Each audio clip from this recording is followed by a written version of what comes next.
Hello, this is Eric Thompson. Thank you for tuning in. I am the owner and president of Peerless Wealth. We are a registered investment advisory firm headquartered in Columbus, Ohio. Today, we're going to talk about higher interest rates. It is, as I speak, it is mid-August of 2023. And unless you live in the woods or under a rock, you've noticed higher interest rates. You've seen it in the news. And usually it's associated with as a bad thing, and there are some negatives to it. What really happened over the last few years since COVID is the Federal Reserve cut interest rates. There was stimulus issued. The cut in interest rates spurred borrowing by businesses. It spurred refinancing by consumers for lower rates, and it generally is considered as a boost to the economy, and that was in an effort to kind of get us out from an unknown pandemic, at least at the time. So in hindsight, between tax rebates and interest rate cuts, they probably overstimulated, and it led to inflation. And fortunately, we're seeing some inflation moderate, even come down some the last few months. But the Federal Reserve also raised interest rates something like 17 times over the last 2 years in order to, ward off inflation. And it seems like they're about done. But some of you may have seen these statistics and know personally, you could get a 30-year mortgage a couple years ago at 3%. Now they're 6%, maybe even 6.5%. And I've seen statistics where a $2,000 a month mortgage payment is now $3,500 a month because of that rise in rates. But this video is called Higher Interest Rates Get Your Fair Share. And what people forget is a lot of you that have owned houses for a while refinance and are locked in at that 3%. In fact, I'll share some statistics with you. 82% of homeowners in the United States have a mortgage that's locked in below 5%. 62% of them below 4%, and 24% below 3%. So well over half are below 4%. So that means that it's not like those higher rates automatically mean higher mortgage payments if you've locked in your mortgage.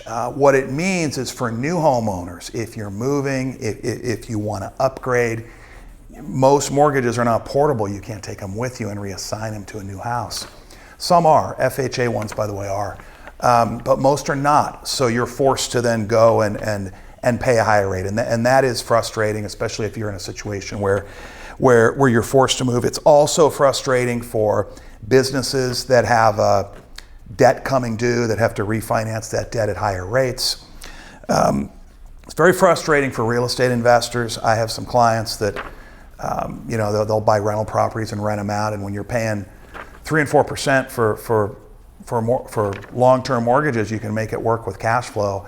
Now they can't. So those things are definitely destimulative. But remember, most Americans are not really affected by higher rates because they're not always moving. And it's going to keep them from moving. And it's probably going to keep home prices from crashing because a lot of people are, for better or worse, kind of stuck because they're locked in at a really low mortgage rate. And they're thinking in their heads, okay, I kind of want to upgrade or move to that other subdivision, but it's going to cost me double. So they're not moving. So the supply of new homes, at least in the central Ohio area, has remained very low because people aren't moving, and it's kept prices relatively high. And if you watch my videos, maybe you can remember a couple of years ago when I was begging people to refinance. I said, hey, these rates might be as low as you're ever going to see them. I know it's been almost exactly 2 years since I have refinanced. And that has really helped with my personal inflation rate. And I think many of you that have refinanced, we refinance once, right? At least every few years, whatever. And some people, if they refinance a 6% rate to a 3% rate, they might save $900 a month. Who knows? Maybe more on a bigger house. They do that once, they kind of forget about it. Now, let's say they did it 2 years ago, you get some food prices going up, gas prices going up. We've all seen that everything's been going up.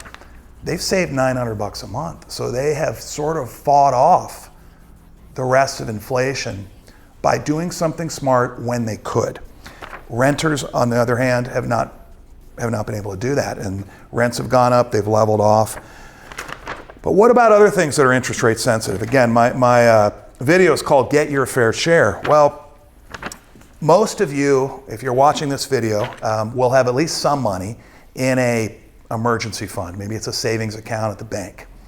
And we all know over the last probably close to 10 years now, you've gotten no interest on these things because interest rate is so low and it doesn't really matter. The money's just there to be safe.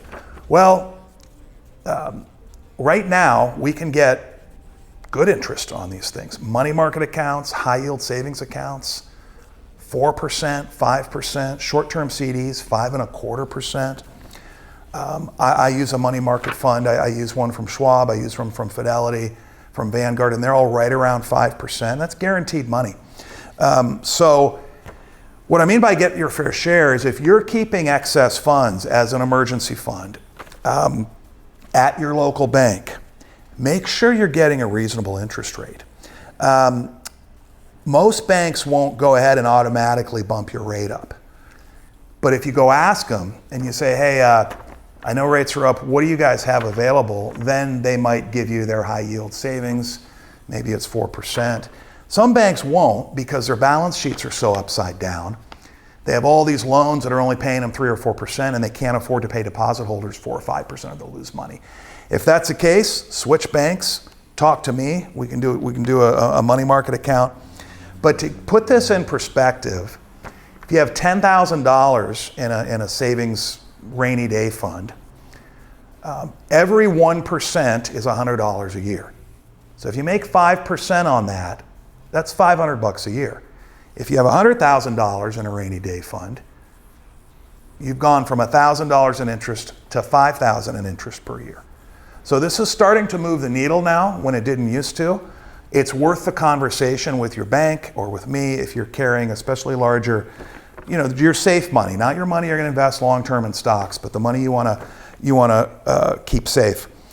In 2021, deposit holders, individuals that held money in savings, collected $24 billion in interest nationwide. That's 2021.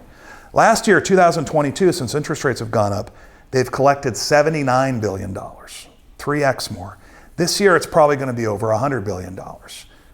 That's a little bit of stimulus, right? Now there's more money in these people's accounts. So higher interest rates are not all bad, and that's a place where they're good. So ask your bank, switch banks if you need to, talk to me if you need to.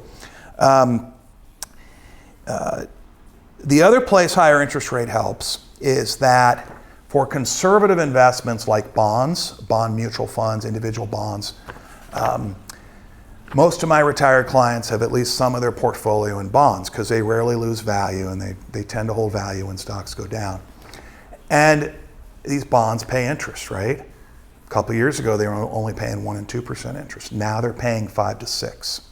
So that conservative part of my retired clients' portfolio is now getting at least an acceptable yield. So rates seem to be leveling off a little bit at these levels. I don't anticipate any cuts, but it seems like the rate hikes are about over. Inflation seems a little bit better. High rates are not good if you're buying a new house, not good if you're investing in rental property and need to borrow, not good if you're a new business and you need to issue bonds and debt to survive. And we've seen those types of businesses punished, tech companies, smaller companies, because of higher rates. But it's not all bad for consumers. So I wanted to give you an update on interest rates, how they may or may not affect you. And as always, I hope you learned something.